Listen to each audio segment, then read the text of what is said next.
association received an unqualified, clean opinion on its financial statements.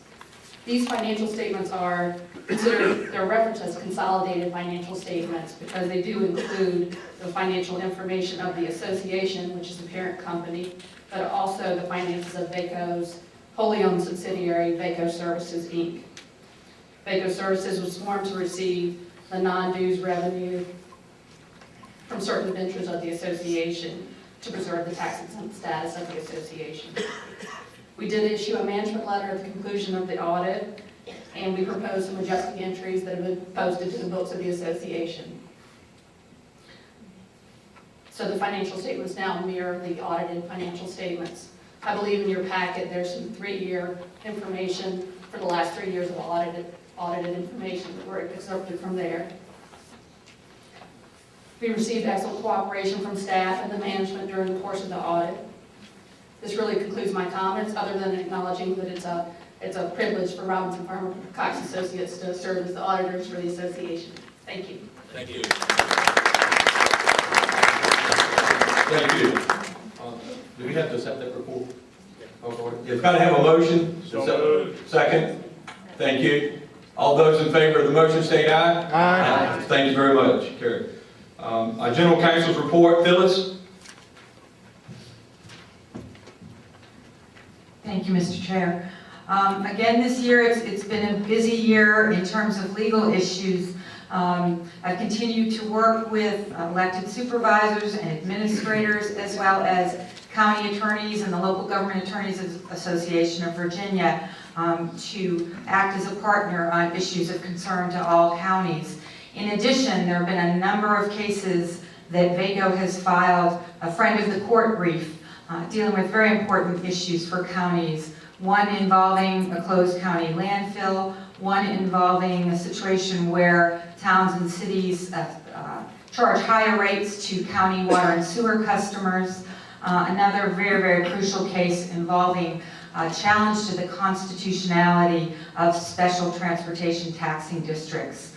We've also filed in support in a state corporation commission case in which a large entity is asking for reduction of personal property taxes, which affects every county in the Commonwealth. So we hope that we can be of service every year and provide this sort of legal support to our members. Thank you, Mr. Chair. Thank you. I'd like to call on Jim Campbell, our Executive Director, for his report.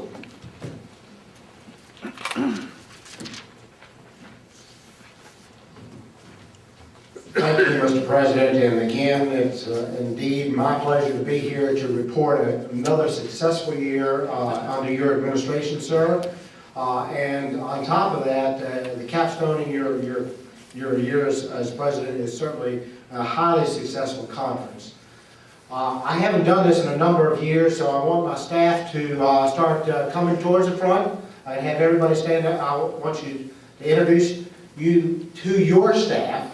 The folks that make me look good and do all the work. And come on, guys, because I got to call your names out one at a time there. Starting with our General Counsel, Phyllis Rico, who keeps us done, part of our legislative team.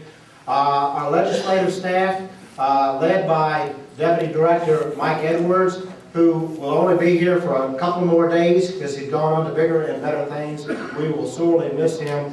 Along with him on the legislative staff, we have Larry Land, Dean Lynch, Ted McCormick, and of course Phyllis Rico. Supporting us the whole time are, how about Vicki Steinrock, our Director of Administration, who keeps our finances straight.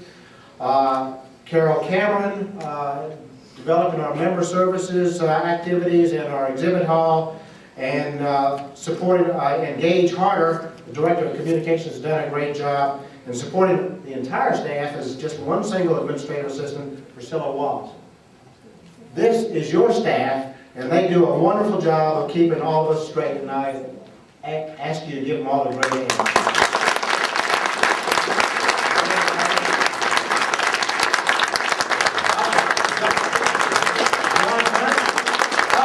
The bald-headed guy in the middle, John Sanders, our IT technology specialist, and also helps us maintain our building. John, I apologize, sir. He'll have something extra in his envelope. Yeah, he'll get something extra, and he'll maybe a slice of ham.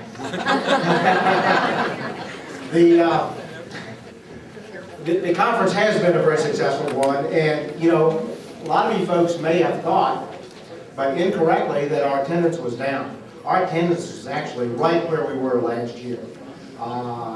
Well over 300 county officials, slightly down in guests that you brought with you this time.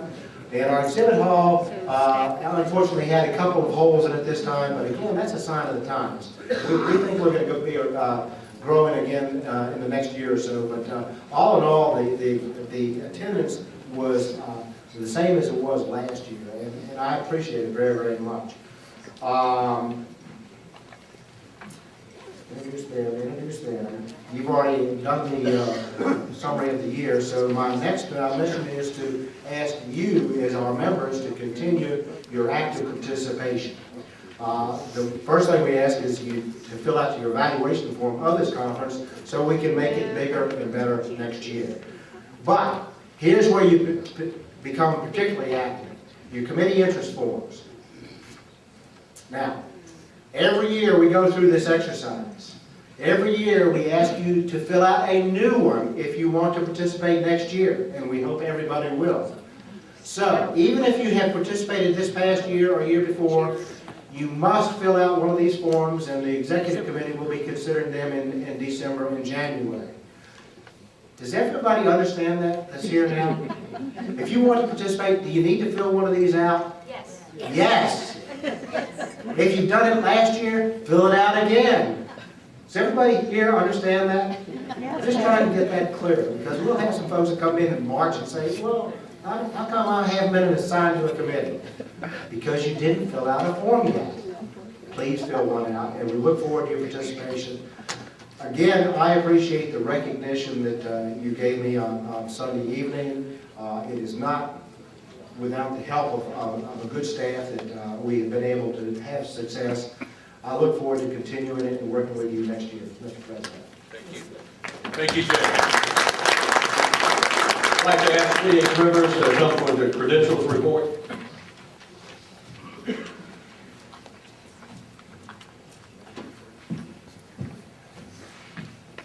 Thank you, Mr. President. Submitting this report on behalf of our chair, Linda Smith, who could not be here this morning. I'm pleased to report that all 95 counties have paid their dues and are eligible to vote this year. The Credentials Committee met yesterday afternoon and determined that 85 counties are properly credentialed to cast a total of 149 votes out of a possible 161 votes in today's meeting. On behalf of the Credentials Committee, which include Mr. Rufus Tyler from Sussex County, myself, J.H. Rivers, Wise County, we appreciate the opportunity to serve. Respectfully submitted, Linda Smith, Chairman. Thank you very much. Ask First Vice President Barbara Pavola to give the Resolutions Committee report.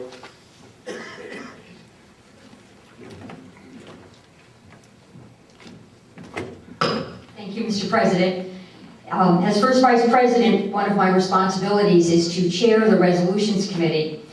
And the Resolutions Committee has a very important task, and that task is to actually develop, with all of your input, the legislative program, VACo's legislative program for this upcoming General Assembly.